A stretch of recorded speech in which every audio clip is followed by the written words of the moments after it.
High bran, আসসালামু আলাইকুম। আজকে আমি প্যাক করতেছি আলু ভাজা নিছি। এই যে মুরগির গুলা কলজা, এই যে আজকে প্যাক করবো আলু মানে ভাজা প্যাক করা। এই মশলা কষাইতেছি। আমি আজকে মুরগির গিলা কলজা প্যাক করবো।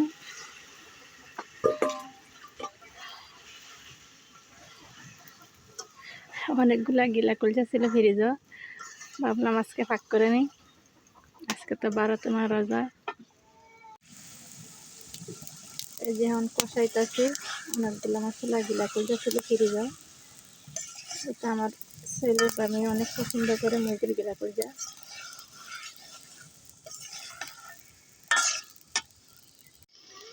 আর মুরগির গিলা কলজাতে আলু দিলাম। আলু অনেক পছন্দ আমার, এমনকি আমার বাচ্চা বিনোজনের এর সাথে আলু অনেকটা দিলাম আর কি। আলু আগে বাজা নিচ্ছি তেলের ভিতরে, পরে দিয়ে দিলাম।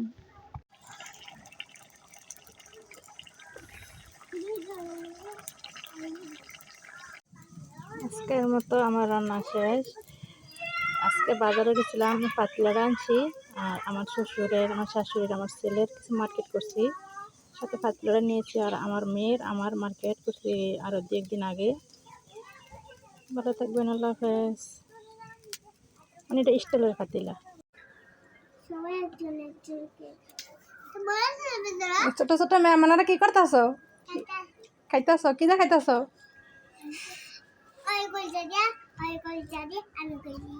আমরা কলজাতে খাইতেছ? মাঝখানে বইবা? আচ্ছা বউ, খাও। জুসটা আমাদের শুরু করে এডিনে।